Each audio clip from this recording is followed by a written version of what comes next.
Okay, so we're going to do a live on... Okay, so we're going to do a live on ascension stuff and books.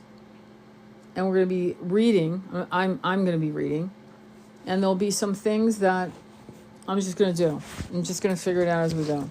So I'm waiting for more people to come on, because the book that was asked about, one of my clients asked me about a book called The Archangel Guide to Ascension by Diana Cooper and Tim Wilde, 55 Steps to the Light, okay?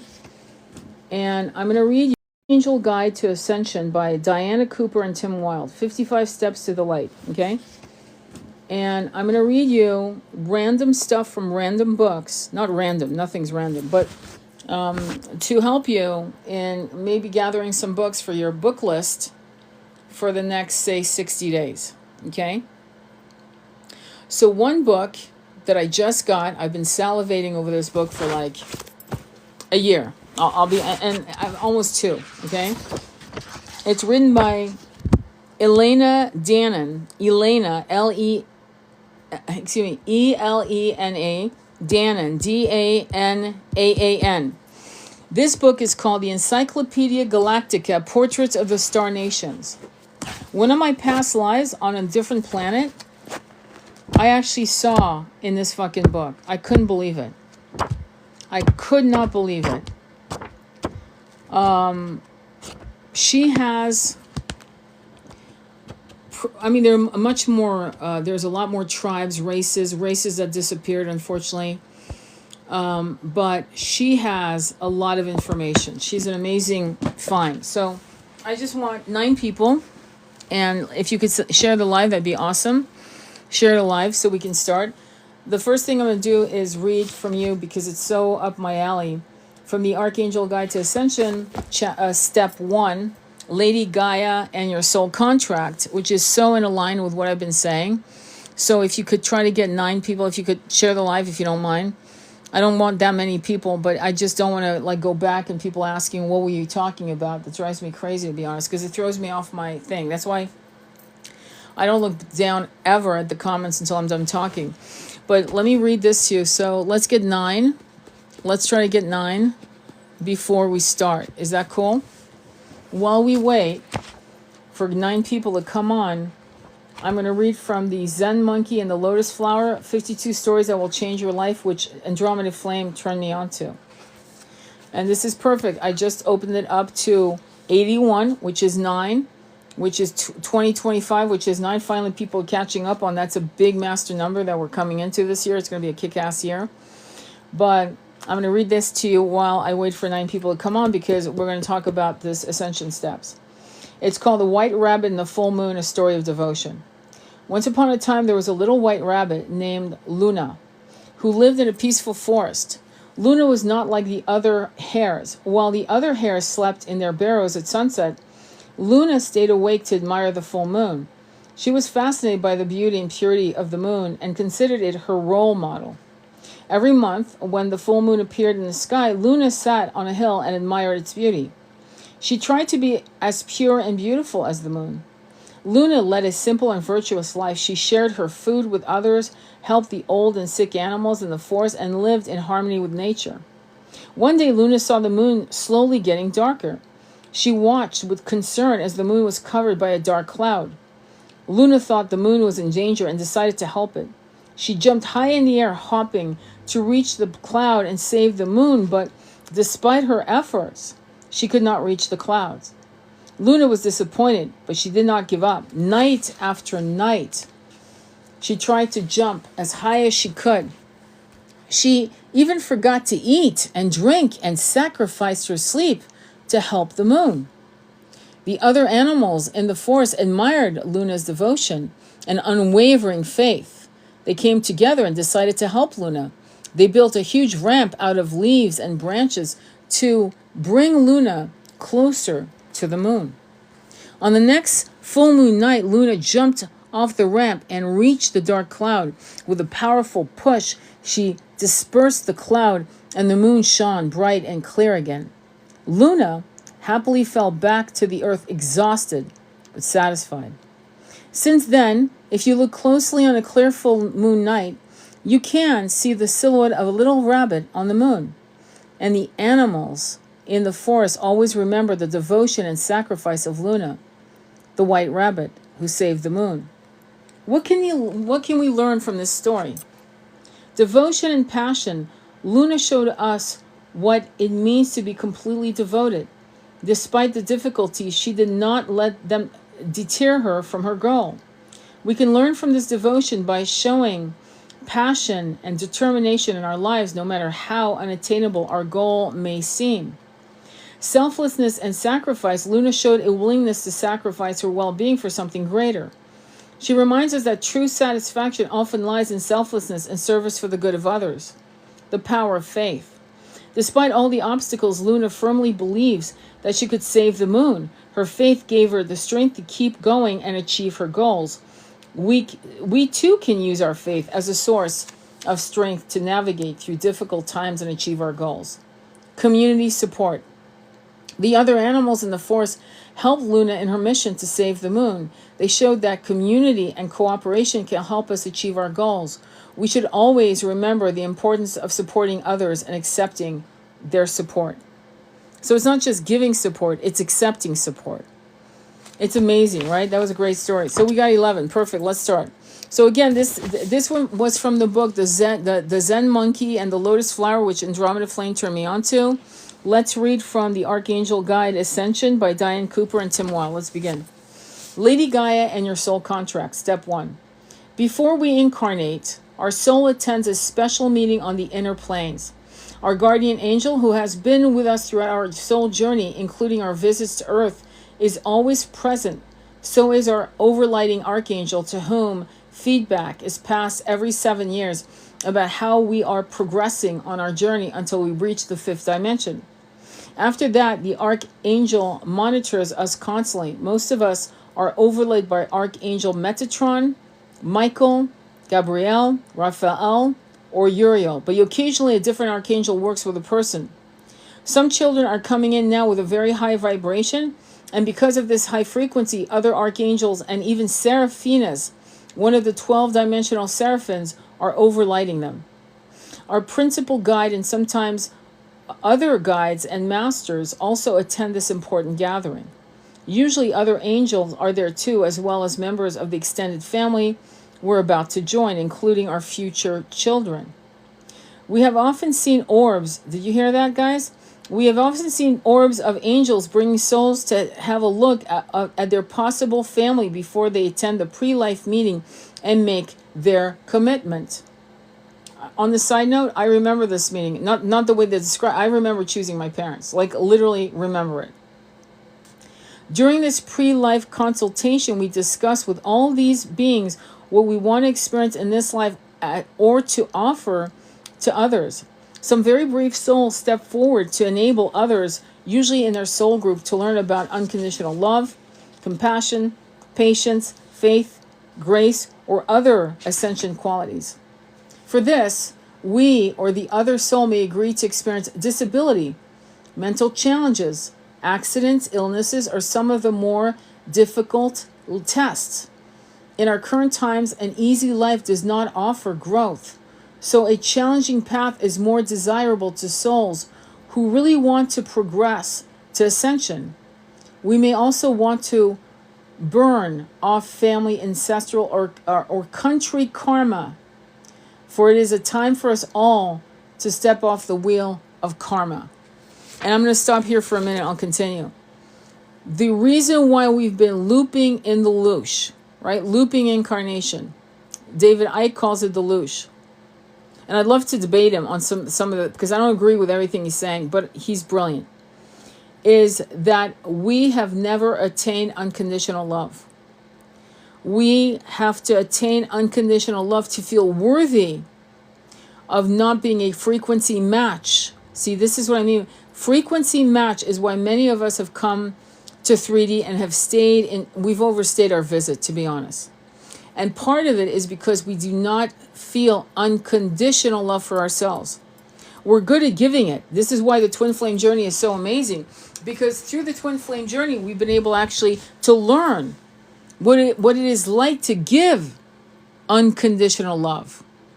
And if you look at one of my last live on YouTube, the latest one I posted, okay, the one I posted like 3-4 days ago, you'll see I talk about that, this concept of unconditional love.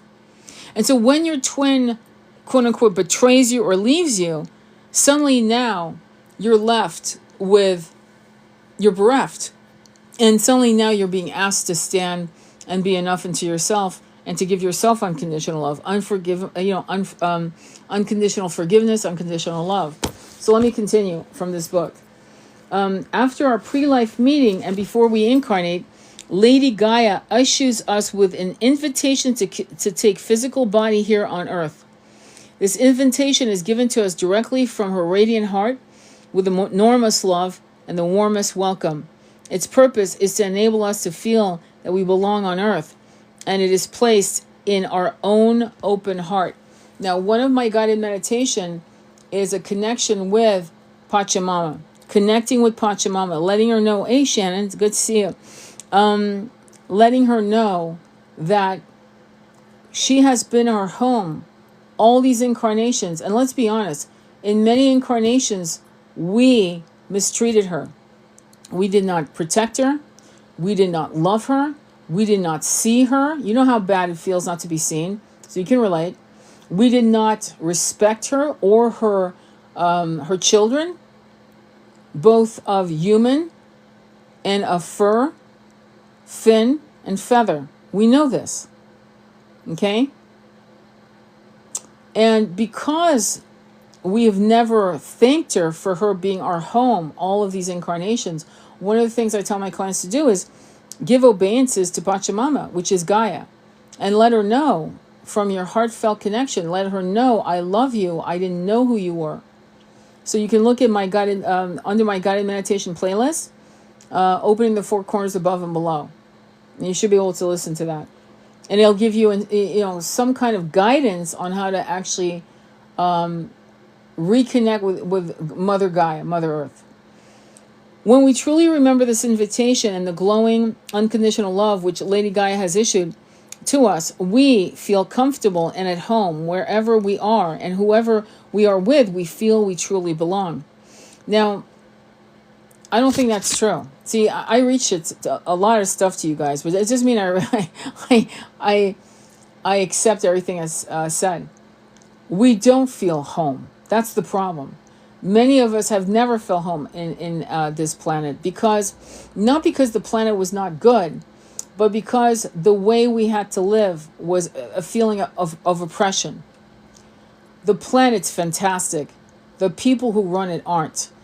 And we've had to deal with that for a long time. So, not to mention, many of us are starseeds who have lived under different systems of justice, where oppression was not the norm. And we remember that on a deep level, in a level that we can't even articulate to ourselves, much less other people. And so we have been on this planet, and it's probably one of the reasons why we never honored her and respected her, was we felt like we were in the wrong place, like we ended up in the wrong home. Because starseeds, if you talk to any starseeds, they will tell you, I don't feel like I'm home here. I feel like I'm in the wrong place. And what they don't understand, it's not the planet that makes them feel that way. It's the way the system works, paying to live, for example, right? And that is the problem. That's why many of you feel homeless. And so when you come into your arms of your twin, right, it feels, when you physically, literally, when you first come into union with your twin and you're laying in their arms, right, it's home. It's mind-blowing. It is so home. The only thing that felt absolutely as amazing as that is when I did sacred medicine and I met with Pachamama. You know what I mean? And that was a moment of where the level of unconditional love was so intense, I was sobbing in joy, sobbing in joy, just releasing a lot of pent up grief from not just this incarnation, but many, many, many incarnations. Okay, so let's continue. When we truly remember this invitation and the glowing unconditional love which Lady Gaia has issued it to us, we feel comfortable and at home wherever we are and whoever we are with. We feel we truly belong. This is why many of us are, I've said, the starseed tribes are gathering. And you're going to start meeting your starseed brothers and sisters. Because so many of us have lost this connection, however, Lady Gaia has asked us to present you with this meditation. So I'm going to actually read to you the directions. And when I upload this on my YouTube channel, you can kind of replicate or else screen record. Let's begin. Visualization to remember your pre-life decision. Wow. Prepare a space where you can be relaxed and undisturbed. Light a candle if you can to raise the energy. Okay, hang on before I start this. I'm going to give you, I want you to go to my guided meditation playlist. I want you to download, open the 4 corners of below. And I want you to do that before you even start this. To protect sacred space so that nothing corrupted is able to come in and infringe this ceremony, right? Corrupt your ceremony. All right, so you do that first. Now, okay, so let me start again. Prepare a space where you can be relaxed and undisturbed. Light a candle if you can to raise the energy. The candle should be white. I'm telling you this, okay? Sit quietly and breathe comfortably with the intention of remembering your pre-life decision. Ground yourself by visualizing roots going from your feet deep into the earth. Ask Archangel Michael to place his deep blue cloak of protection around you. Call in your pure white unicorn and allow it to shower you with blessings. Ask it to take you to the Temple of Light. The Temple of Light is one of the many inner and higher plane retreats. A retreat is a focal point of the energy of an archangel or a master. Feel yourself rising on your unicorn through the dimension until you see the Temple of Light ahead, shimmering with the blue-green radiance. Your unicorn flies with you to the center courtyard where it lands and you dismount. Your guardian angels step into the courtyard to greet you and enfold you in love and relax into this embrace. Now, it could be a unicorn for you. It could be a Pegasus for you. It could be a dragon for you. You let whatever come. It could be a lion. It could be a tiger. It could be a wolf. Okay? So make sure, excuse me, to allow the animal that appears to appear. Does that make sense? Okay. Excuse me. Your guardian angel steps into the courtyard to greet you and enfold you into love, relax into the embrace. Your guardian angel takes you into a chamber that is lit with the color of your overlighting angel. Is it Archangel Metatron's golden orange, Archangel Michael's deep blue, Archangel Gabriel's pure white, Archangel Gabriel's emerald green, or Archangel Uriel's golden yellow? Your overlight archangel steps forward to greet you, sends their light, enfolding you in unconditional acceptance and love. Excuse me. Your guide or guides now welcome you. Have a sense of their wisdom, love, and dedication to you. You see the light-filled higher selves of your entire family. Now, when they say family, they don't mean this family. You get that, right? They mean your soul tribe family, which could include some of your families in this particular incarnation, but it's not necessarily that family, okay? Take your time to consult all these beings and understand why your life decisions were made. Thank them all for coming. Ask Archangel Sandalphon to ground you in Earth's energy and gently return to where you started. Meeting Lady Gaia. Climb onto your magnificent unicorn and let it carry you down a shaft of pure white light into hollow earth. The vast 7th dimensional chakra in the center of the earth where every being, every civilization or culture that has ever incarnated is represented in etheric form. Your unicorn glides with you through the wonderland and you can see magnificent dragons, people from ancient cultures, animals, and beings of light. In the very center of Hollow Earth is a vast, shimmering crystal pyramid. Step off your unicorn and enter it. Here, waiting for you, is Lady Gaia, a huge, wondrous blue-green angel. She opens her heart, which radiates pink light, and gives you a warm smile of welcome. She reminds you of how much she loves you and wants you on Earth. She places her hand on your heart, and you may feel it buzz or glow. Then, she places your original invitation to Earth into it. She reactivates it with a special high-frequency humming sound. Know you belong. Feel it in your heart. Remain with Lady Gaia as long as you need to. Thank her. Return to your unicorn who takes you back through Hollow Earth to that place where you started. What I want you to do, the reason why this is a really good exercise is because what you resist persists. I know very well many of you don't want to come back here. And what you have to understand is you don't want to come back here in 3D. That's clear.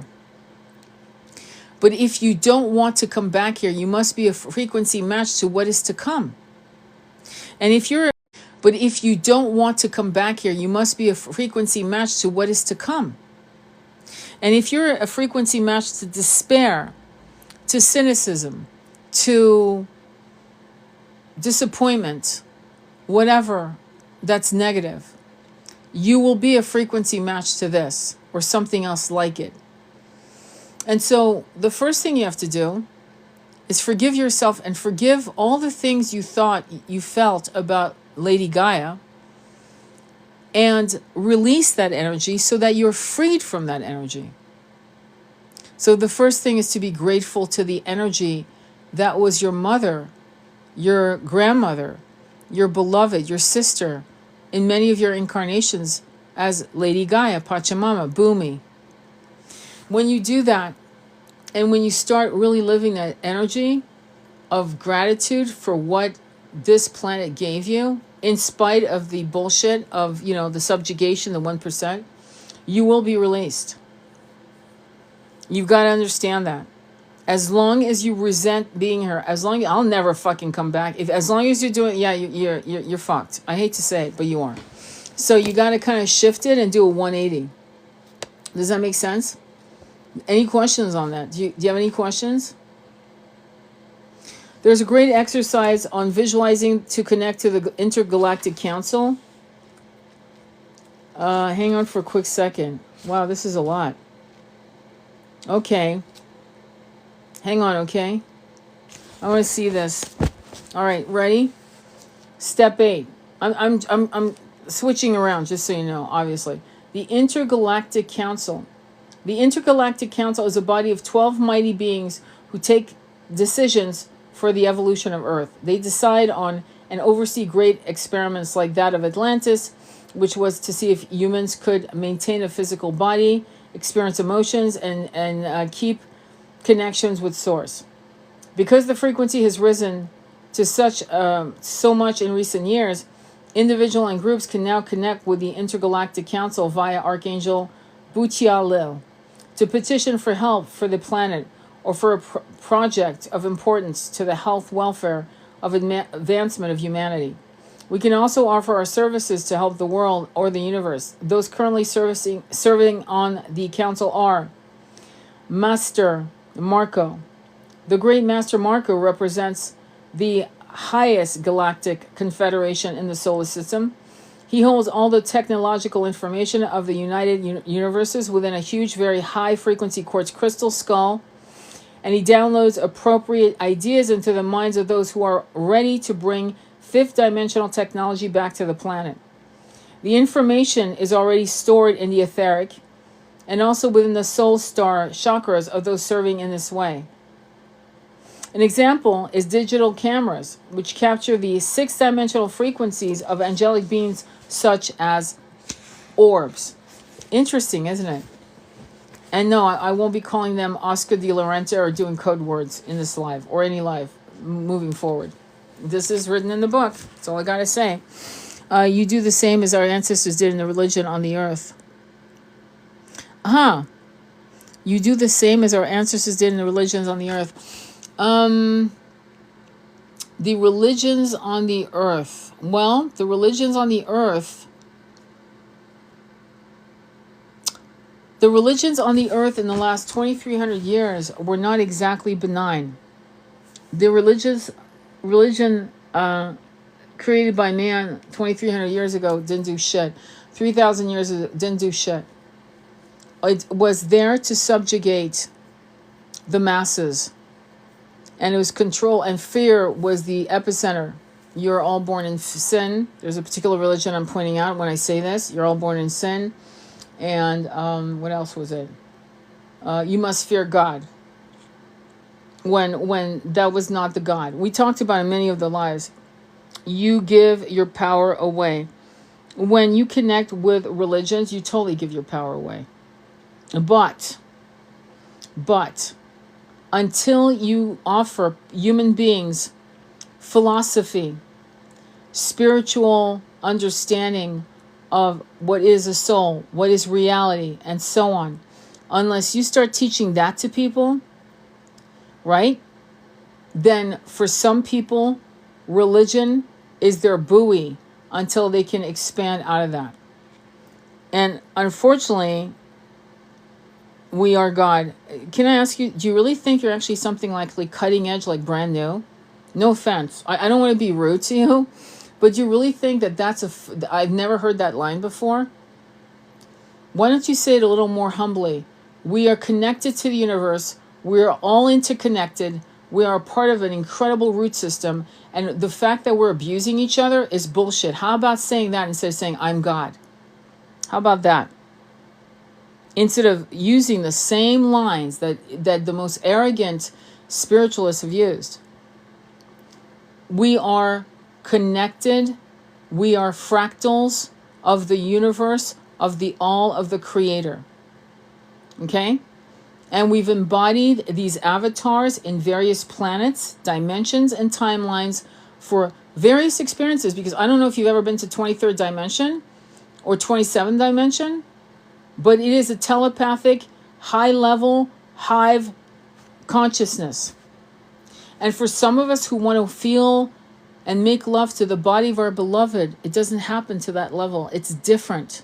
It happens in 5D, it happens in 6D, happens in 3D. But when you're on that high level of ascension, it's no longer something one desires. And the curiosity of conscious individuals would actually come down and fall on purpose. And I'm not talking about the Book of Enoch, by the way, which is a bastardization of how we fell, is fascinating to me. In fact, I remember writing a poem about the fact that I love the wind. I love the smell of rain.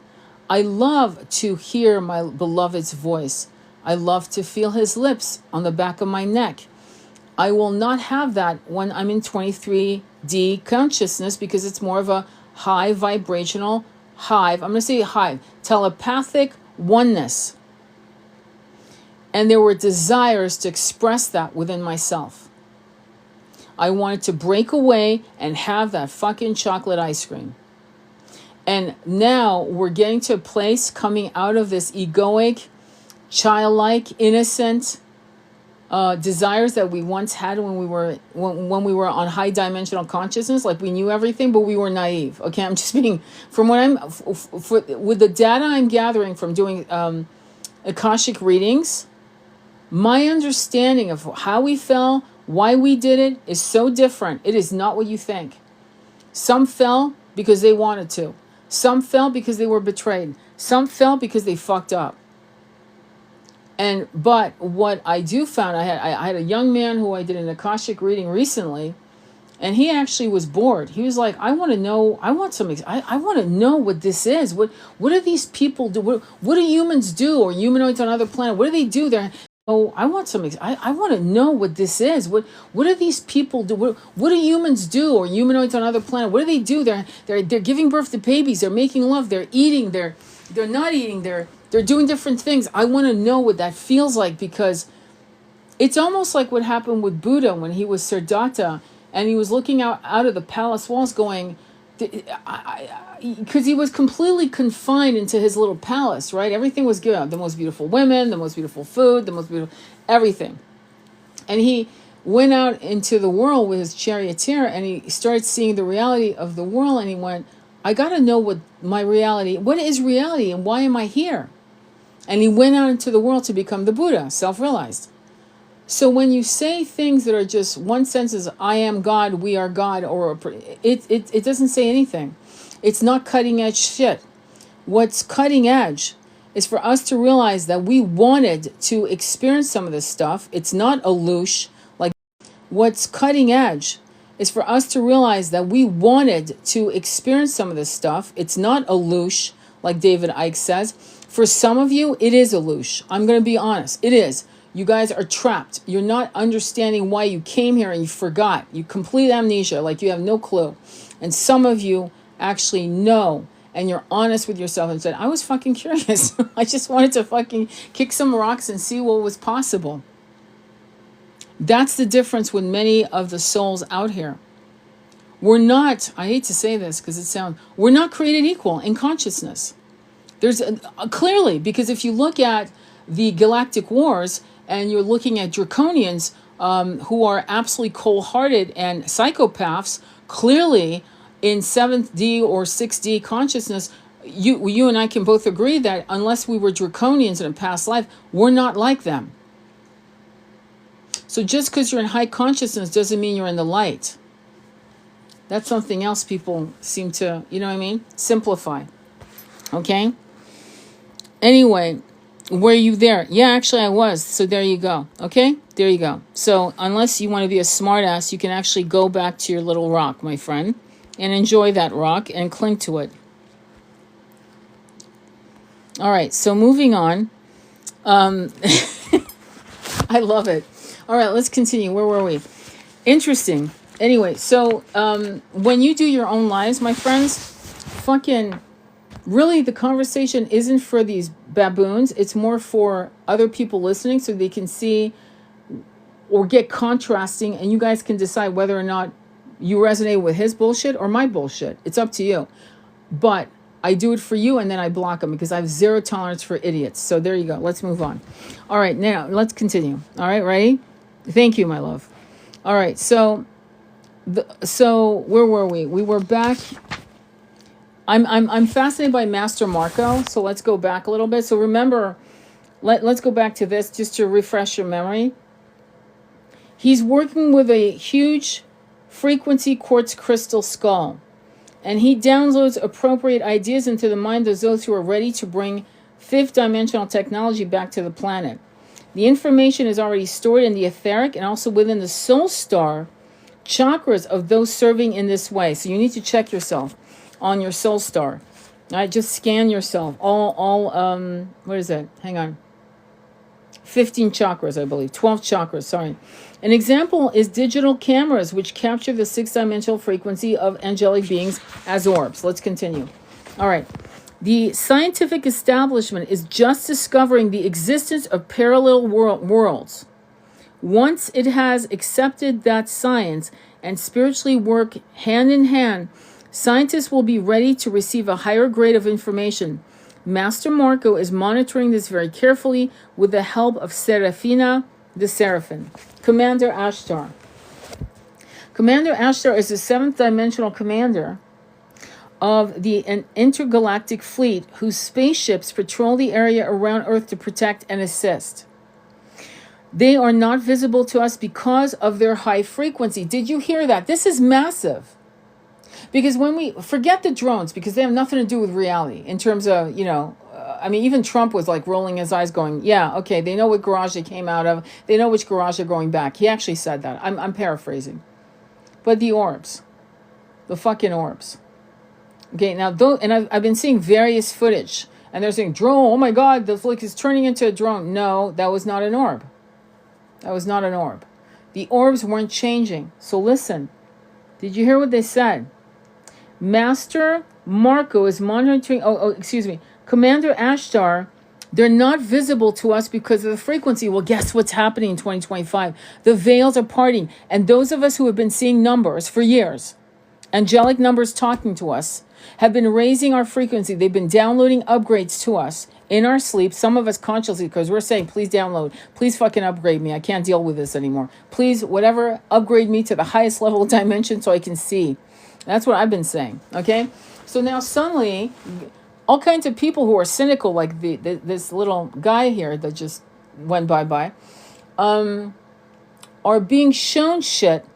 You know, these are the same mentality, minimalist, low frequency people going, when I see it, I'll believe it. Well, boom, dude, there you go, orbs.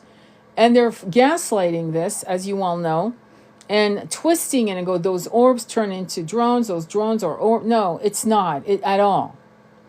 So the frequency that's getting raised on this planet, Pachamama, Gaia, Lady Gaia, is also upgrading us so we can now see things that our grandparents would have never been able to see.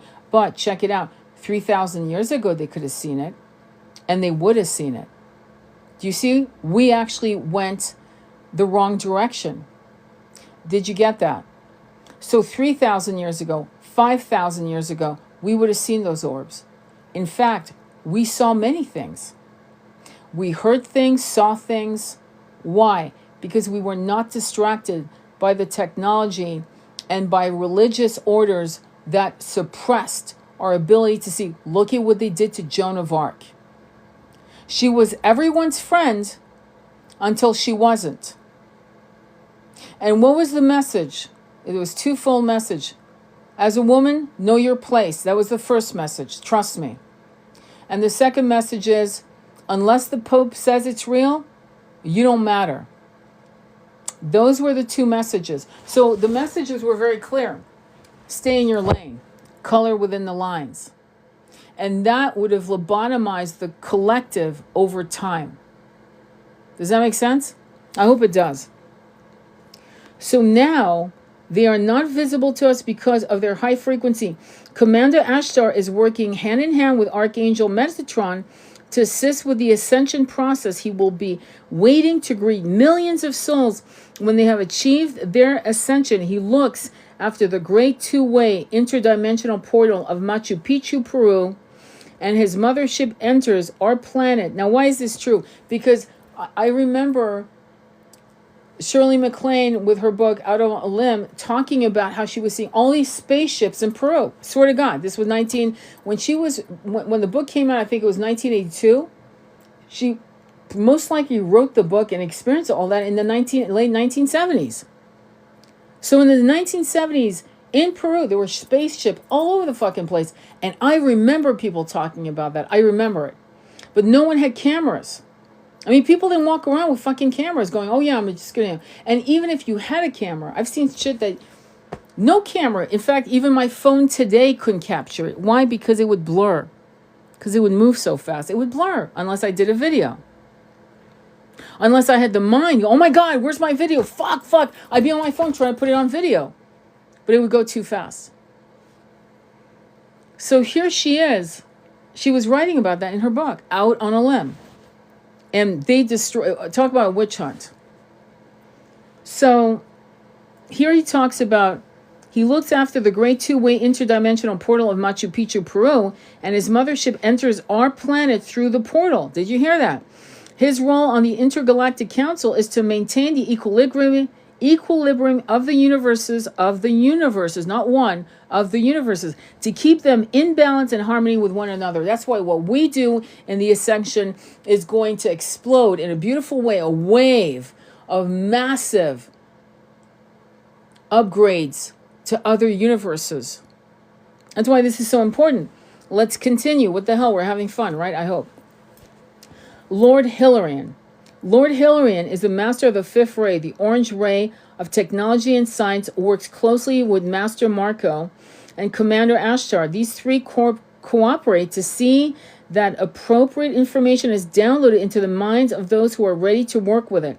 Examples are the new communication technologies, orb photography. There was a woman who was she was using a special camera to create orb photographs, and she was showing them in her little gallery. I've taken picture of my son and I've captured orbs again and again and again. Orbs are almost like whole little worlds. These bubbles of golden light, that's what I've seen typically with my son, just letting you know. And if you believe in the in the Vedic religious beliefs, that you'll show the bodhisattvas, but they're tiny little bodhisattvas in bubbles. Have you ever seen, like, it looks like a diagram of a tree of life? I'm just putting it that way so you see it visually. And in these little bubbles are these little avatar people that are in those little bubbles. And it's interesting because they've actually done orb photography where they've had people dance, laugh, chant, do things they really loved. And these orbs of light would appear and capture it. Either you could see it with the naked eye, and they were able to capture it on film. So high energy, beautiful, loving energy attracts the orbs. So the orbs we saw in the skies, well, people saw in New Jersey, in New York, in Mass, and so forth, we're really there to show up to say, we can show up whenever the fuck we want, you 1 percentile idiots, and you don't own us, and you don't own the sentient beings on this planet. We do. And we're giving you notice that we will show up when we want. We control the technology. You may have you think you've invented it, but we control it. And that's the beauty. That's why, there's nothing to fear at all. Okay, so let's continue. Hopefully this makes sense. Crystal technology and clean power. If you have a concept for spiritual technology to help humanity, be aware that Lord Hilarion, or one of Archangel Raphael's angels who works with him, has dropped it into your consciousness. You can ask him to help you bring it forward and oversee it in progression. So the smart question you would ask at this point over this comment would be what? Well, why did they give these bastards the technology? Because that was the only way it could be birthed, and eventually we would take over the technology with their help. Does that make sense? Does that answer the question? Just in case you were asking that question, like, why would they not drop it in my head? Well, because they did drop it in some guy's head. It was called Nikola Tesla, and you kind of know what happened to him. It didn't end well, did it? He created free energy. And if I were you, I'd go down that rabbit hole. Nikola Tesla, look up how they treated him, and where he lived and how he ended up, and what they did upon his dropping of his body. Okay, just saying, shit to read. Let's continue. Saint Germain. Now, Saint Germain is he works with the Chohans. These are spiritual avatars-like beings that are plasmic. Obviously, they're not in any physical form that you would recognize. It's more plasmic, and they connect with the violet flame. And so Saint Germain is connected to the violet flame. And there's amazing stories about that. There's even a story that Saint Germain was in the court of Versailles. I'm not joking. In the court of Versailles during Louis XIV reign, if I'm correct. I could be wrong, but I seem to remember it was either Louis XIV or the 15th. Okay? Anyway, Saint Germain, who has recently been promoted to Lord of Civilization, a high-ranking post in the spiritual hierarchy, is also the ascended keeper of the cosmic diamond violet flame, along with Archangel Gabriel and Zadkiel. This flame has the power to transmute lower energies into very high frequencies. Saint Germain's role on the Intergalactic Council is to civilize humanity. We need it. He holds a divine fifth-dimensional blueprint for the communities and golden cities of the new golden age to come. He is re-establishing the way of life that people enjoyed in the golden era of Atlantis, only at a higher level. Why would it be a high level? Because the brutes that were the 1% that we're dealing with today are the same that we had to deal with in Atlantis when it fell. Okay? That's why.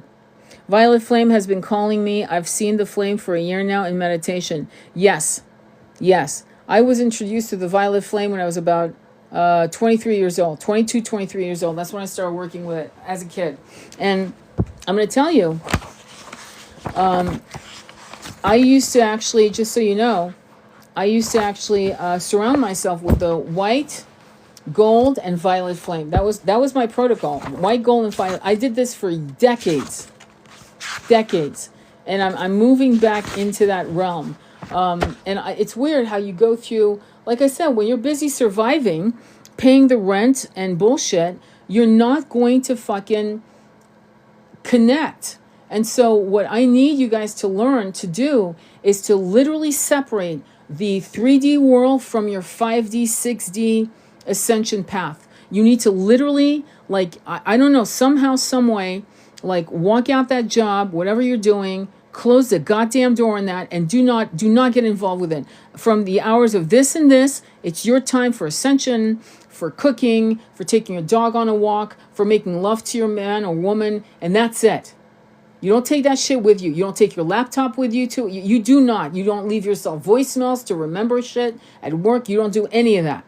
You walk out that door, and ascension is what you need to do. If you do not, you will actually get lobotomized. You will forget who you really are in this journey. Does that make sense? I hope it does. I mean, I'm trying to, because I lived the reality of forgetfulness. And don't get me wrong, I believed in all that stuff, but I was consumed by making money in my 20s and just doing the shit, just working as hard as I could. And that's not it. This is not what you're supposed to do. So take it from an elder. Don't do that anymore. Okay, so they're calling him Jesus. I call him Yeshua. So Yeshua, aka Isa, Yeshua in his 9th dimensional role of bringer of cosmic love is literally spreading the Christ light of the 33 vibration to the whole planet. 33 is the number that resonates with the Christ consciousness frequency. His chakras are connected with the cosmic heart, and he's overseeing the heart activation of the entire world. His role on the intergalactic council is to plant the seeds of pure love wherever they can grow. He works with Archangel Christiel, who is awakening humanity to higher love. Wow. Kuan Yin, known as the mother and the goddess of mercy, have had a 2,000-year incarnation in China and has a vast influence on the world. She's also Lord of Karma for the 6th ray of loving, devoted service, cooperating with Archangel Uriel. Her role on the Intergalactic Council is to spread the divine feminine wisdom everywhere, to empower women and to allow men to become more in touch with their feminine side. Well, no kidding. If you've been a man in a past incarnation as a woman, and a woman in a past incarnation, and you're well, no kidding. If you've been a man in a past incarnation as a woman, and a woman in a past incarnation, and you're a man, you need to balance all of that reality out. And realize that a lot of things you did in either gender, you need to forgive, and you need to understand, you have to release. She is also helping to bring forward the balance of ascending Earth. Once this is established on our planet, her role on the Intergalactic Council will change, and she will focus on the ascension of another planet. Did you hear that? Wow. Are we alone? I don't think so, clearly. Anyway, let's continue. Lord Kuthumi. Lord Kuthumi is now the world teacher in charge of all the teaching establishments in the inner planes. He supervises the Hollow Earth University for planetary leaders, and on Earth is preparing us for higher quality leadership. He is also working with Archangel Jophiel, Archangel of Wisdom, helping us to see our children differently so that we can allow them in educational system that nurture the special beings that are being entrusted into our care. Yeah, we can't lobotomize our children, especially in American education, with tests and more tests and more tests and more bullshit. We need to demand that our kids learn through play. We need to demand that they learn philosophy at a very young age. Very young age. Right and wrong. Integrity, honor, compassion, generosity, justice. They clearly don't want to teach that to our kids because here we are. Anyway, let's move on. El Mariah is the master of the first ray of divine will in creation. His role on the intergalactic council is to strengthen our divine will so that we can actively create the new golden age. With Archangel Michael, he is holding the fifth dimensional blueprint for those who incarnate as males in the society of the future so that they can demonstrate masculine energy in perfect balance with their divine feminine energy. With Archangel Faith, El Moriah is also touching all females and helping them to balance their masculine and feminine energy. He holds the collective vision for the fifth dimensional distribution of power so that the male-female balance is correct. At this present moment in time, he is helping to disassemble the existing ego structure that has surrounded Earth since the fall of Atlantis. So the construct of the toxic patriarchy and the toxic matriarchy, both of them were at play. Serapis Bey. Serapis Bey is the master of the fourth ray of harmony and balance, cooperating with Archangel Gabriel. He was a great priest avatar in Atlantis and is keeper of the white ascension flame of Atlantis, which represents the pinnacle of purity achieved by alignment to Christ consciousness on behalf of the Intergalactic Council. He also works with Lord Maitreya to oversee the various white brotherhoods throughout the universe. All over the planet, there are pyramids that contain different resonance of the ascension flame. When we reach a certain frequency, Serapis Bey will bring them together into one glorious ascension flame, and this will form the crystalline matrix of ascended Gaia. In other words, it will activate the new energy body of our planet. When humanity reaches the upper levels of the fifth dimension, Serapis Bey will step in to help people maintain their frequency at this high level. You don't have to worry. You're not going to devolve. Once you get there, you're not devolving ever again. You're not going back. There is no going back once you hit that sweet spot. Paul the Venetian. Paul the Venetian is the master of the third ray of creativity and artistic expression. He works with Archangel Chamuel to bring love into people's manifestation.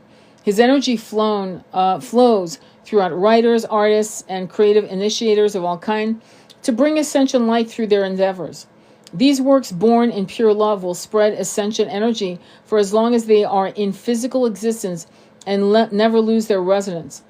Paul the Venetian's task on the Intergalactic Council is to help us understand the importance of creativity.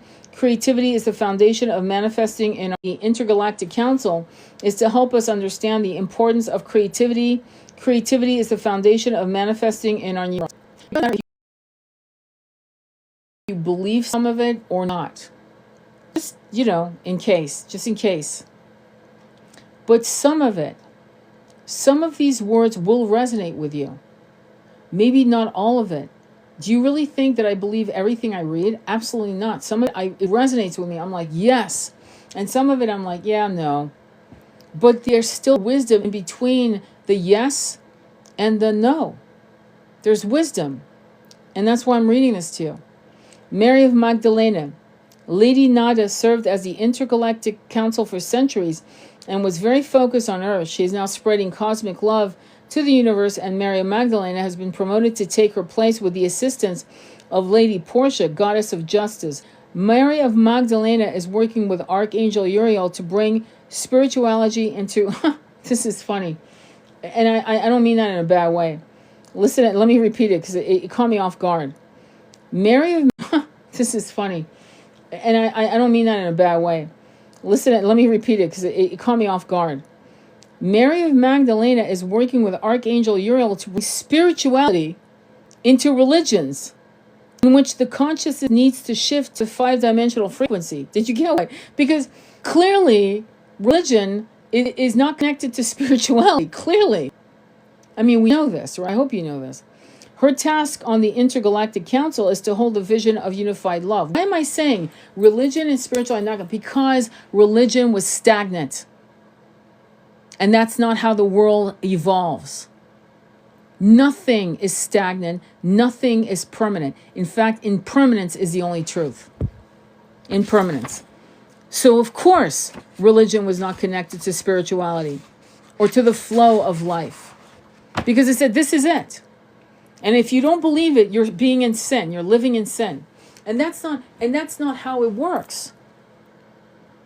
Spirituality is knowing that as we ascend, we get purified in our intention for not just ourselves personally, but for the collective, for the greater good of all. And religions, for the most part, I mean, I can pick one religion, I can tell you. I've never seen a Buddhist monk go into war to convince people that it's my God or you're fucking out.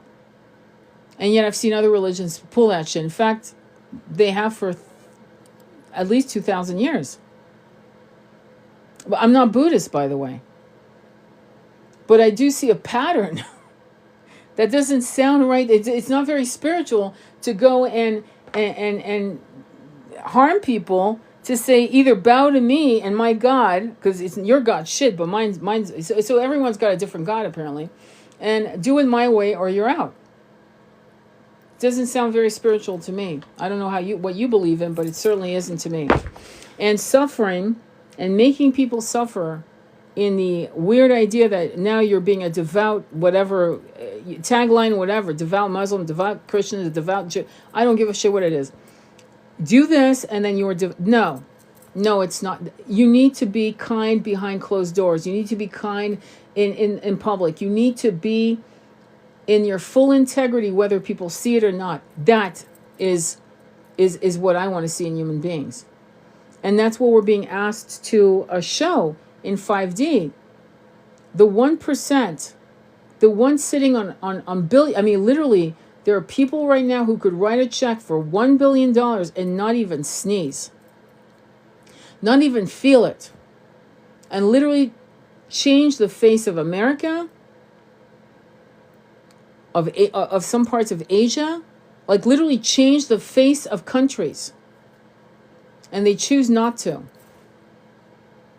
You really think that's a successful human being? You think having what you have in your bank account makes you successful? It's what you do with your actions. And if you're blessed to have money, most likely you'll be a generous donator. Or you'll roll up your sleeves and get involved. So Lord Maitreya is the master of the Great White Brotherhood, the Maitreyan energy, the blueprint, peace on earth. His task on the Intergalactic Council is to hold the vision of peace. Maitreya. And to hold the vision of peace, hang on for a quick second, I'm reading this, works with the unicorns and Archangel Christiel to bring to this physical reality on our planet. Now, I'm going to say something to you about the unicorns, because for some people, I mean, they're going to go, oh yeah, unicorns, great. And and I'm going to say this, that really blew my mind, is that when I did the LBL hypnotherapy for myself years ago, I was walking barefoot up a crystalline, I'm going to call it a staircase, but it was the size of what you would see going up in Rome, or imagine, those flat, long staircases that have no railings, and they're like you can put your arm straight out and you'll never reach the end, tip to tip of the staircase. So it was like that. And there were nebulas, and it was quartz crystal. I was walking up, and as I looked up, because I heard about the unicorns and the dragons, and look, I'm not completely chewing on funny pills, okay? So I looked up and I went, holy fuck, they're not kidding. And there in the rotunda, imagine a rotunda for the sky, I saw dragons circling with with unicorns, Pegasus, if you will, unicorns. And I was like, what the hell is this? And I kept looking at it, questioning it in an altered state of consciousness, absolutely sober, nothing given, just pure hypnotherapy, kid you not. And I looked at it going, it's a portal. They are keepers of portals in inner dimensional, places. It's the only way I can explain it. And there they were. And I was in shock. As a matter of fact, there were things I saw in my hypnotherapy. I was in shock. I saw Yeshua and I was like, no, that can't be. And I remember my hypnotherapist going, no, it could be no, it's not my guide. Absolutely not. Sort of guide. I was like, what are you doing here? Like, you're not invited. I don't even believe in you, right? All right. And sure enough, and I was like, oh shit. And I had a meeting, and the meeting was about my family, this family, meaning my husband at the time and my son. And there were things to be forgiven and things to release. And when that was done, and I was done with these beautiful reunions and forgiveness, and there was a recalibration and release and a forgiveness, and unconditional love was now fully established in these soul bonds of a man once called my husband, of my son, who is my son in this incarnation. And at that point, I was able to go up, continue my journey up the staircase, the crystalline staircase with the nebulas beneath my feet. I could see through the staircase, this quartz crystal, right? Clear quartz with some prismatic shimmers, okay? And at that point, that's when I first met the Galactic Council. All right? So that's when I realized, wait, hang on. These are real. I mean, these souls really were here. I also saw, by the way, on the side note, Krishna. And I was like, and I remembered with Krishna, the blue-skinned people, right? And there's more details to that, trust me. Ruth Montgomery talking about the inner earth, and there had been races of red people, of blue people, that had been on this planet thousands upon thousands of years ago. And it made sense to me. At that point, suddenly I went, wow, this is... So that's when I started realizing the brainwashing, with all that I believed in, I was still cynical to many of these things I've just shared with you. And I realized this brainwashing is got to... I don't know what I need to do. I need to get the fuck out of my head, because I've limited every single thing based on things that were taught to me, not just in this incarnation, but multiple incarnations. And that's when I was hell-bent on finding out what incarnations had really brainwashed me. And one of them was, I've shared this before, I was a nun. In another, it wasn't as bad, to be honest, but I was a Tibetan monk. And then there were these, what I would call mundane lives. 3D lives, betrayals of loves, not with twin flame, with other lovers, and things that would have kept me, distracted, to even ask questions that were going to ask about the nature of reality and the nature of my truth. What was I? And so when you go through when you read these books, like I'm reading, right? You definitely want to you want to ask yourself, why don't I believe this? And it could be that you're correct, by the way, on the side note. But ask yourself, what am I afraid of?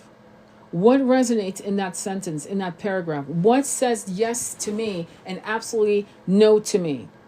And honor it, but also excavate the no's. Excavate the yeses and the no's. Why? Like I was listening to David Icke today on certain things about him talking about the loosh and this and that and the other. And I love how he talks about reality. But then when he started going to, and I'm like, no, he's not getting it. No, that's not it. And why do I know that? Because the Akashic records that I do is waking me up to other truths. That is his knowledge amazing? Yes. And so when you read these guys, these people, again, discernment, my friend. I mean, see what it is. You might, in fact, in questioning what you're reading, you may actually come up with the solution, right? A massive solution download that can help the collective get a clearer view of the truth. Not your truth, the truth. And that's going to be super important. So, meeting with the Galactic Council is possible, and I call it the Galactic Council, but it's not this council so much. There's the Galactic Council. There's different terms. The Galactic Council, just so you know, that I met, did not have these beings. There were beings from other planets. They were the best of the best ambassadors and ambassadresses of different planets, and they were of different species. One feminine energy came up to me when I was first meeting the Galactic Council, and her skin was velvet black, matte. And she had what appeared to be a long, high turban, but it wasn't her turban, it was her head. And I could see stars in her skin moving. Pure black, moving skin, a tight suit, if you will, that was like shimmery silver or something like that. And she was literally walking around me to kind of check me out, to like, assert herself to see if I would be disrespectful, if I would back down or whatever. And I was able to connect with her telepathically. And then whatever I said, I was like, am I worthy? And she said, well, do you think you are? And I'm like, I paused. I'm trying to be. Ah, good answer. And she walked away, and there came my guide. And I met my guide for the first time. And I won't describe my guide because that's personal. But the point of what I'm saying to you is that there's a point where you're going to have to ask yourself, how far do you want to go in expanding your consciousness of what is real and what is logical? And every time you go back, toggle back to your little cave of, well, it's not logical. I want you to understand you're dealing with a 3D brain. You're dealing with a 3D brain. That's why the hippie generation, when they were dropping LSD and shit like that, was massively important, because they got to see shit. Yes, it was hallucinogenics, don't get me wrong. But they got to suddenly see things that they never fucking seen before, and nothing had been talked about. Until they read the Bhagavad Gita and the Bhagavatam and the Mahabharata. And they were like, wait, hang on, they're talking about other planets? I've seen other planets. Personally, me, I'm not a fan of that shit at all, because there is no message from that shit. You're having, in other words, the 3D brain, conscious mind is being hacked out of its little prison. And it takes you out into the realms of the etheric, right? And you start seeing things.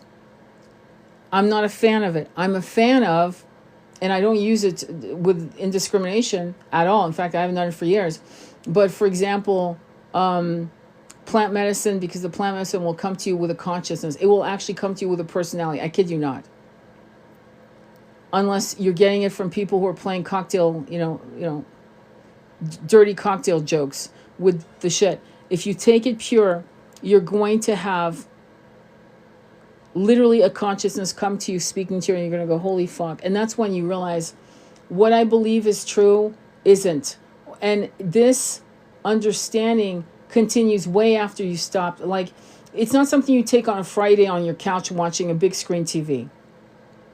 That's not how you do it. It's actually disrespectful to that. You do it properly with a shaman at the very minimum, especially in the beginning. And you don't do it again. Just because you can doesn't mean you should. I mean, look at Will Smith. 14 times, look at how he fucked up he is.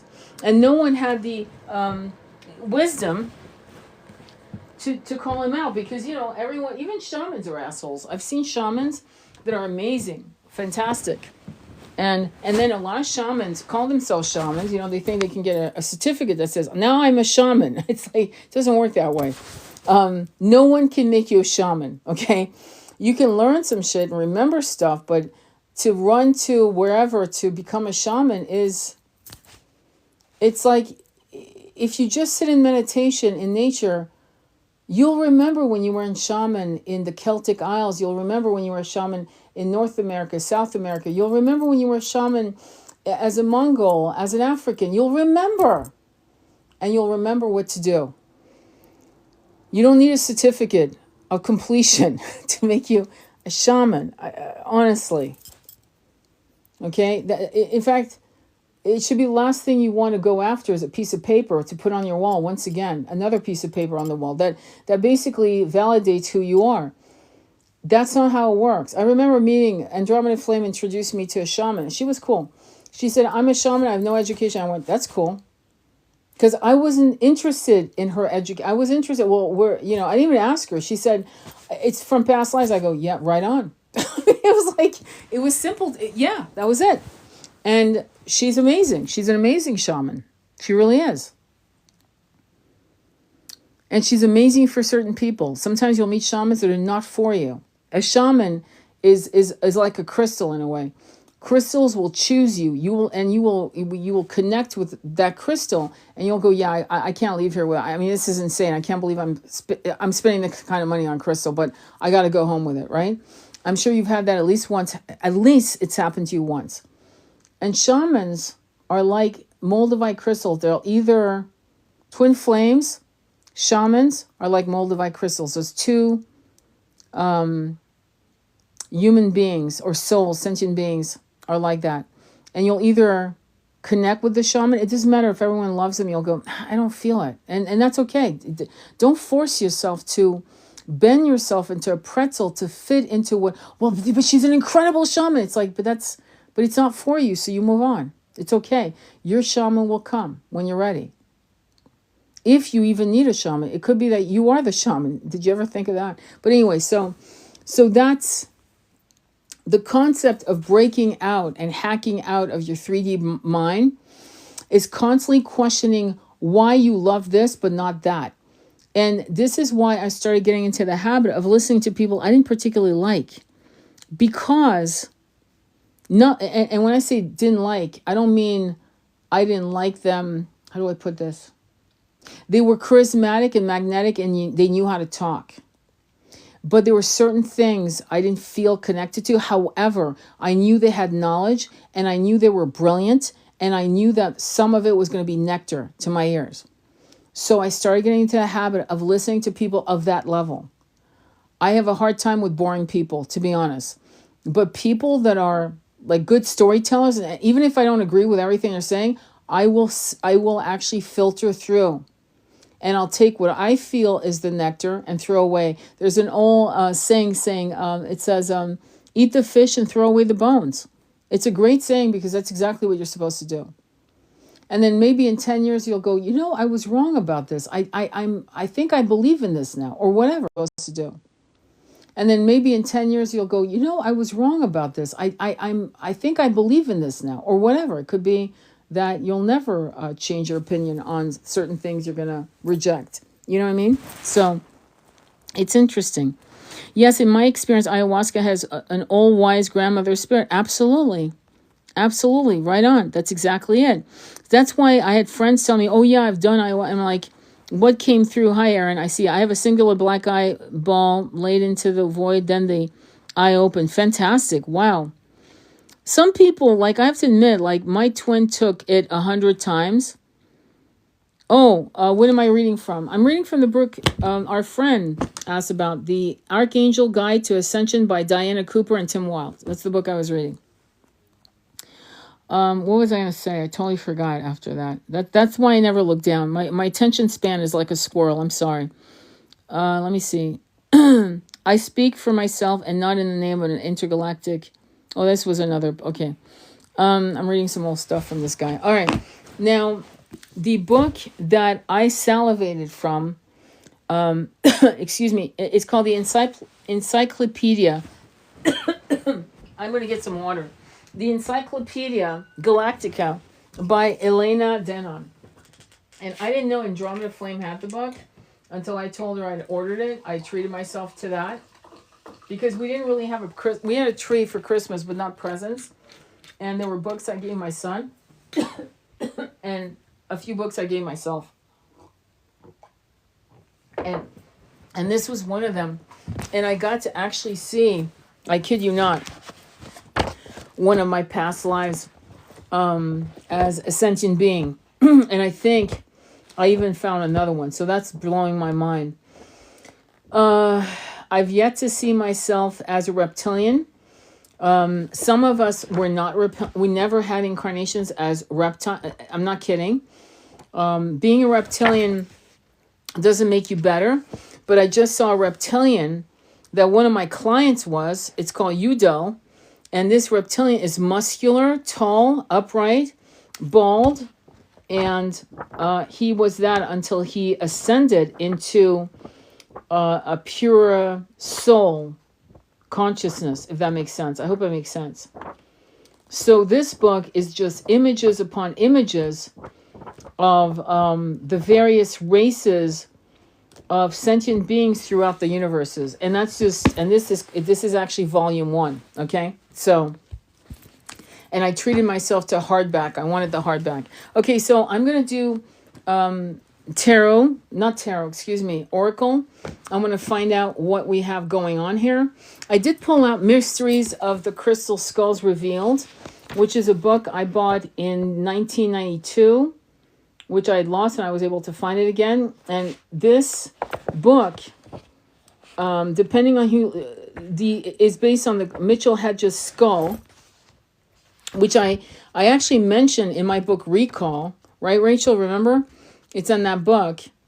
And let me see here. I'm going to see if I can find something that talks about, hang on, okay? Something's telling me to read this to you guys. And at some point, I'll pull out my book on Atlantis, the Antediluvian World, and read it to you one day soon. I'm being told I need to do that as well. Hang on, okay? Let me read this. I'm looking for something, but my eye caught on something else, and I might read that to you instead. It looks like okay. Okay, this is Sandra Bowen. She's probably a psychic. And this is in Tibet with the crystal skulls. So I'm going to read it to you. I've forgotten this, but it's been years, okay? We're talking about almost 30 years since I read this book. Hang on, okay? So it's In Tibet with the Crystal Skulls, page 68. Hang on for a quick second, because you might end up wanting to buy this book at some point if you can find it. I have almost every book you can think of on crystal skulls. They're very important. And if you notice, I mentioned that. Okay, let's go right into it. Let me read this to you. Okay, section 2 in Tibet with the crystal skull. In the crystal skulls. In conjunction with my UFO experiences, I was attending a weekly regression class that Nick had organized in the beginning of 1982. His goal with the class was to explore our past lives and see if we could regain the ability to speak the languages of that lifetime. We were told to go back to whatever lifetime was having the most effect upon us now. Whenever I went into this regression, I would find myself going back to Tibet and working with the many crystal skulls. I found out that I have had many past lives when I worked with and protected the crystal skulls. With what I would like to do in this section is to share some of my most profound experiences related to the crystal skulls, since I was very clairvoyant. And when I got into my past lives, I see them in vivid detail. I feel this type of information is important because it can give us clues as to how the crystal skulls were implemented and how they can be used now to help mankind. Are you ready? Here we go. Most of the time, I would go to the same lifetime in Tibet, which I have received was approximately 435 AD. Although there were other lifetimes in Tibet where I did work with crystal skulls, this one seemed to be the most important and the one paralleling very closely what is happening to me in this lifetime. In this particular Tibetan lifetime, I was a woman who had great knowledge of astrology as well as the crystal skull. In this particular Tibetan lifetime, I was a woman who had great knowledge of astrology as well as the crystal skulls. My official title was Keeper of the Crystal Skulls. There were only 5 or 6 other individuals who had such a title. The group of people I lived with worked in a monastery community, which I feel may have been the Potalas located in Lhasa, Tibet. Only the keepers were permitted to go into the underground caverns beneath the monastery where the crystal skulls were stored for safekeeping and bring them out. In this lifetime, I saw that there was a group of 13 clear crystal skulls, similar to the Mitchell Hedges skull, something else called a master stone. The master stone was of material similar to soapstone, very soft to the touch, but it also had a feeling of possibly being of extraterrestrial origin, which would be like the Moldavite crystal, right? It stood about 5 feet tall and was dome-shaped or curved at the top, straight along its side, and the bottom was flat. It had 2 handles in the shape of curved snakes, which one held onto the rotate. Hang on, let me reread that. which one held onto to rotate the stone, which situated on a dais. There was also some type of writing on the master stone. There were many different patterns I would use for laying out the 13 crystal skulls in front of the master stone when I would work with them. For example, sometimes I would use 4 skulls in the front in a straight line and 9 skulls behind them. Other times, I would just form a semicircle with the skulls all in the front. The pattern of skulls with the master stone was determined by my purpose to using the skulls. As I turned the master stone this way or that, it would activate the crystal skulls. What I saw as the skulls became activated was that different colored rays of light would emanate out of each skull, and these rays of light would all meet at the top of the cave to form what appeared to be a pyramid. Some of the colors I remembered seeing included red, blue, green, yellow, purple, pink, gold, silver, etc. Really, the whole spectrum of light. When I activated the skulls in this way, the main purpose was to communicate with extraterrestrials who were acting as guardians of the crystal skulls, as well as guides and teachers for my people. And this also explained why there were very few keepers, because most of my people at this time were not developed enough in their spiritual awareness to understand the nature or capabilities of these special skulls. The people who were the keepers were all very advanced souls who had worked with the crystal skulls in many lives. There was always a great danger connected with the crystal skulls. This is why we had to be careful when we brought them out, and why they were hidden in the underground secret chambers in which only the keepers knew how to move about without getting lost. The monks and priests of the monastery acted as guards at the door to the cave, but this was their only function. There was another group of people who knew of the skulls and wanted to have them for their own personal power games, so we always had to be alert to protect the crystal skulls. They were kept in obsidian boxes. Obsidian blocks all energy emanation of an object. 3 to a box. There was a special ritual we performed when taking the skulls out of the boxes, or when placing them back and returning them into the caves. One of my favorite uses of the skulls was in conjunction with educating and helping the youth in spiritual development.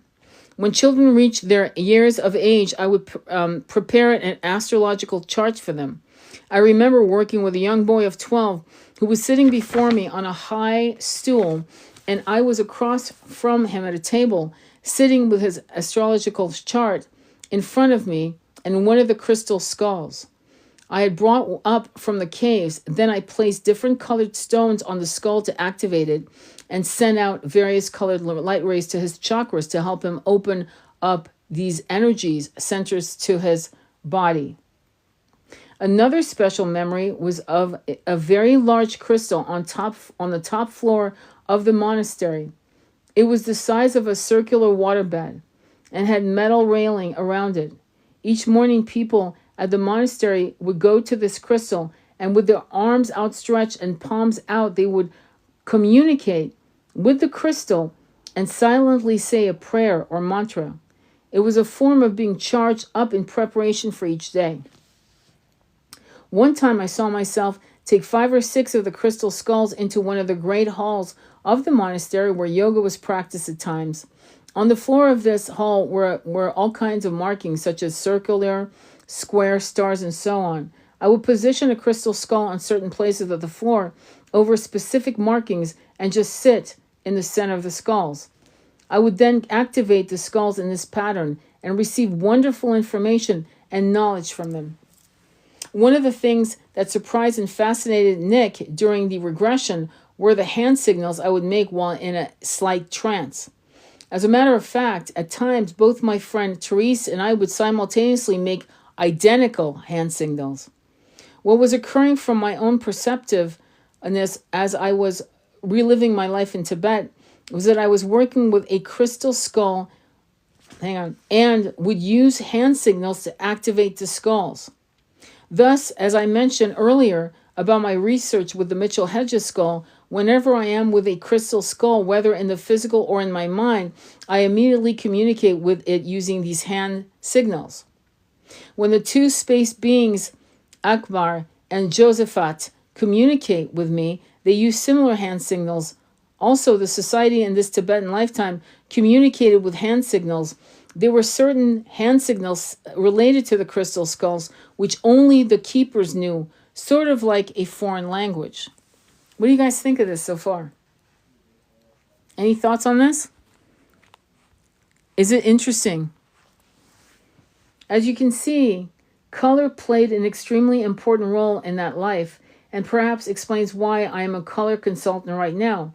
The Tibetans had an incredible understanding of the effects of color on a person's body, whether seen visually, looking at a painting or piece of beautiful artwork, or experienced vibrationally in the clothing and gemstone they wore. Colored rays of light which emanated from the skulls were activated in a specific way to help achieve with a particular problem.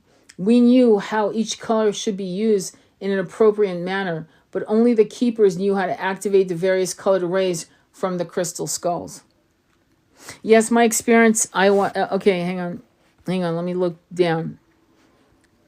Let me see. That resonates. Beautiful. Very interesting. Colors have a frequency. Yes. So this book, just so you know, the Mitchell has a skull has been debunked as fake, just so you know. However, I know that that's not possible. Why do I say that? Well, because some of the psychics who actually worked on this skull when they, in the 60s and 70s and 80s, didn't know. They each had separate meetings with the crystal skull. They all these psychics connected with the skull, and they all came back separately, not knowing that like 5 or 10 psychics had worked with the Mitchell Hutch's skull, and came back with very similar stories about Atlantis and the deluge and where this crystal skull originated from. And I'll read it to you one day soon. But suffice it to say, when you look at this crystal skull, if you have ever seen the Mitchell has a skull, which I'm telling you, debunked. It's been debunked. However, I don't believe it's a fake. I believe that it's been. They're telling me to say the actual original one has been stolen, and the guy that's keeping the one that supposedly is the real one is not the real one. That's what they just told me to say to you, and that makes absolute sense because the early pictures of the Mitchell Hedges skull is near perfection, and the way the photos were taken, it's almost, I don't know if you guys know the camera Hasselblad. It's a Hasselblad.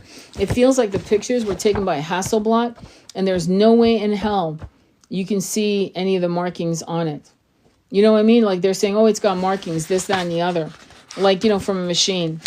But I just don't believe it. And it has a lower mandible that is removed. The teeth are perfect. The upper teeth, lower teeth, perfect. You can remove the top of the skull with the lower mandible. It fits perfectly. Who the fuck had that kind of technology in the 1940s? Really, be serious. Who could have done this?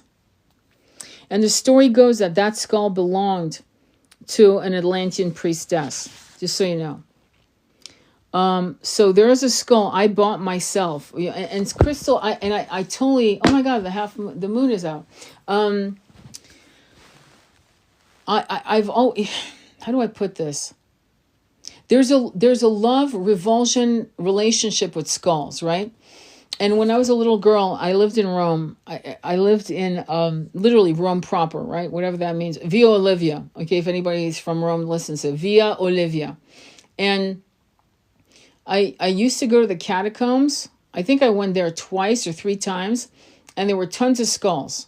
Children's skulls, baby skulls, adult skulls, bones stacked up perfectly. The catacombs went on and on and on. And I remember touching the skulls, and it must have desensitized me or fascinated me, because one of my favorite paintings is in the Louvre Museum. It's called I believe it's called Mary Magdalena. Believe it or not, she's pregnant, and she's got her hand on the skull. And there's a beautiful candle, and you can see the veins of her hand. Doratul. It was painted by Doratul. So at a very young age, I was exposed to this concept of death and rebirth, right? On a metaphoric level, on that end, through art, which is interesting. And when I met this skull, because I met it, okay, it's pretty much telepathically. Yeah, I'm coming home with you. I'm like, I don't have that kind of money. Like, I don't have that kind of money. No, you're coming with me. And guess what? I got a check like literally 2 weeks later for the exact amount. I was like, get the fuck out of town. And I ran down the street. It was in Malibu. It was this crystal place right on Malibu, actually. And I have it today. And sometimes when I meditate, I put it on the third eye and suddenly the violet flame shows itself. And I'll do it. I'll play games. I'll go, this can't be happening. And then I'll do it with something else or do it with nothing. Or I'll do it again the following day and there's no violet flame. So what's interesting about skulls is if you connect with them and you have a relationship with them and you sleep with them and you just work with them, right?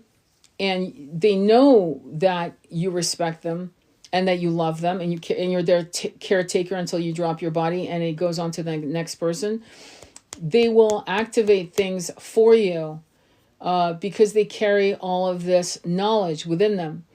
And they connect to the astral, they connect to the Akashic records for you. Once they choose you, you better take them home. Somehow, some way. Put it on layaway, figure it out. I'm not talking about a $7,000 skull. I'm talking about like, $5, $6, $7, $100. And take it home, figure it out. Because you've just been picked. It's kind of like the cat distribution system. It's the crystal distribution system. I'm not joking when I say that. I'm quite literally telling you my experiences. When you go out for smaller crystals, you want to connect with them to the heart chakra and to your third eye. And if you feel nothing, it is not your crystal. It might be pretty, but it's not your crystal. Okay? And this is why I work on activating crystal. I've been meaning to do that, and I just keep procrastinating with that energy. But as soon as I do, I'll let you know when I activate some crystals with light codes from Mary Magdalena. And I think I'm going to do a lot of archangels, for that. Anyway, the last thing I want to do, any questions or comments so far? Any questions or comments? Okay, so the last thing I want to do is pull out an oracle card, and hopefully this was interesting to you. I mean, we did a lot of different things that were a little, we went all over the place. But I want to go ahead and pick a card for you to see. They're telling me that they want you to pick the card. So top, bottom, or middle. And majority wins. Top, bottom, or middle. They want you to pick this time. Top, bottom, or middle. Pick the card. Top, bottom, or middle. Middle. Okay, I'm going to wait. And if people don't act fast, then I'll just pick middle. No? Okay. Too slow. All right, middle. Let's go. All right, so this is Kaladara. Kaladara is on. All right, let's read it. And I think we got Kaladara some other time. Hang on. So Kaladara is number 3. 3 is Jupiter. It's the balance between the mind, body, and spirit. And let's read what the message is from the middle. All right, 3, Kaladara. She is not bound by appearances, opinions, or material limitations. She is both the void and the infinite, creative potential that arises from it. Do not be afraid of uncertainty. If you feel you are without resources, take comfort now. Where there is lack, she restores abundance. She can bring forth exquisite blessings and glorious manifestation from the sacred expanse of nothingness. Your soul can rely upon her completely. Cast your fears away. Hers is the power of the universe, combined with the generosity of grace. I'm going to read just a little bit more. When hope is lost and a way forward cannot be sensed, Kaladara arises as a reminder of the endless creativity and resourcefulness of the divine feminine. Her love will always find a way. If the way does not yet exist, then it shall be created. If you cannot see or feel how to move from where you are now to where you want to be, Kali's wisdom and grace manifest to provide what is needed at the perfect time. Prepare yourself by regularly connecting to your heart as you remain open to receiving inner guidance on how to proceed. Now, it's great advice. How many of you will actually heed this advice? Let me repeat what I said so that you understand why I'm asking you. Let's go from the beginning. Prepare yourself by regularly connecting to your heart as you remain open to receive inner guidance on how to proceed. Inner guidance on how to proceed. Will you listen when you're given divine guidance? Or will you gaslight yourself and decide it's not logical? Answers can't come that quickly. It can't be that simple. Will you heed the advice? That's the question I have for you. Will you say yes? I will give unconditional trust to this download. It's so simple. I can't believe I didn't think of that. Oh my God. Yes, I'm going to do that. Or will your monkey mind take hold of you and completely make you backstep the whole, and then eventually you'll forget what the fuck the answer was. Yeah, thank you, my love, Beth. So that's my question to you. What's your answer? Will you heed the advice, or will you just literally go into backpedaling and then forgetting what the answer was when it came through a download that was like boom. If inhibiting or obstructing forces are at work, she knows how to use them so that we can grow stronger rather than weaker. And when the time is right, annihilates them, thus creating their influences over us or our affairs. It's incredible. I mean, I want to do another card. I want to do another one because I want you to get bits of messages today. I don't want to read the whole thing. Let's do another one. So go ahead and pick top, bottom, and middle. And majority wins. Top, bottom, and middle. What is the next message? I want to see what it is. And I'm trying to figure out what time it is too. Ready? Top. Okay. Anybody else? No? Okay. Let's do it. Okay. Interesting. Rachel. Interesting. It's 36. Artha of Kali. Artha. And this is there's only 2 masculines in this deck. And this is one of them. Very interesting. Hang on. Let's look. Artha of Kali. Let's read. 36 is 9, which is 2025. Fantastic. Her heart contains the seeds of your soul and complete awareness of the divine destiny she has always intended for you. There is a sacred purpose for which you were born and a meaningful, divinely protected pathway for you to fulfill it. Only you can decide to put your faith and commitment into that path and to take one step at a time in honoring what has value to your heart, tuning into her loving plan. In taking those steps, the pathways will reveal itself and you shall attract great blessings that will benefit all beings. When the heart is ready, a compelling question arises. For what purpose was I born? The sacred feminine within the heart knows how to grow and evolve organically and instinctively. There is a sacred masculine energy within the heart too. It yearns to manifest meaningful truth, to protect that which is worthy, and to dedicate our efforts towards a clear purpose. It provides for our loved ones and creates a safe place within where the feminine values, where the feminine values of love and connection can thrive. As that masculine energy grows and evolves within the soul, it expresses a desire to accomplish these aims for a broader community and a higher purpose. Artha, in that sense, is the search for meaning, for a higher purpose, for the method of creative expression and spiritual exploration that gives our lives clear direction and emotional fulfillment. In our intellectually driven society, did you hear that? Intellectually driven society. Do you know how toxic that is? Intellectually driven society. We prefer to know the destination first and then become somewhat willing to trust that we are making progress, provided we feel in control of where we are going. This is the problem. It's a problem we've all had to fight. And eventually some of us realize that part of the journey is actually not knowing. How does that play out? How am I going to get there? Will I get there? Well, a good psychic can tell you, yeah, you'll get there. If you keep the energy as you are, you'll get there. But how you get there? No, I'm not telling you. Like, I do readings for people where every blue moon I'll be with a client and I'll be able to tell them exactly who the beloved is that's coming in, exactly how they look. And then I'll have clients saying, well, what would he look like or she look like? And I'll say, and it's blank. I have nothing came, nothing at all. And they'll go, well, why is that? And my answer is because I could tell you that he has red hair. But the problem is you'll be looking for a red-headed man who hates his red hair and dyes it brown. And then what? And you'll literally ignore him, never knowing the whole months you're dating him that he actually was born with red hair. You won't even know. So in some cases, they tell me, and the reason they tell me is because they know that this is the person's last dance. This is how I know. Meaning, this is their last chance for love, and this is it, and it's written in the stars. It's a divine appointment, and that's the end of it. And that's that. And so they tell me. You know what I mean? Not my twin number. It's about releasing the control, yeah.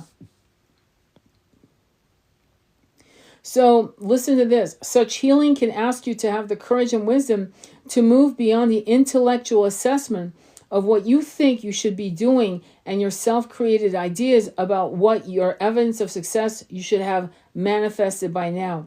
You will need to shift from assessing your self-healing journey. You will be asked to allow yourself to grow into the path you are seeking. The acorn, listen to this is a great line. The acorn doesn't appear much like an oak tree, but it knows how to become one. I'll leave it at that. That was a hell of a line. Any questions at all? What do you think of this, of what we discussed? It was everywhere. It was like a banquet of knowledge. We read out of, 3 books today. And so the books were The Zen Monkey and the Lotus Flower, which was turned on to me by Andromeda Flame. We read from, The Archangel Guide to Ascension by Diana Cooper and Tim Wilde. We read from The Mysteries of the Crystal Skulls Revealed by Sandra Bowen. And there's 2 other writers. I won't even bore you with that. And we talked about the Encyclopedia Galactica, Portraits of the Star Nations by Elena Dannon. Wow. Okay. So hopefully this was fun for you. I've got to go into meditation, get my head together for a reading. I want to send you all much love on your journey. You're doing good as long as you accept yourself and you forgive yourself and others. You're doing good.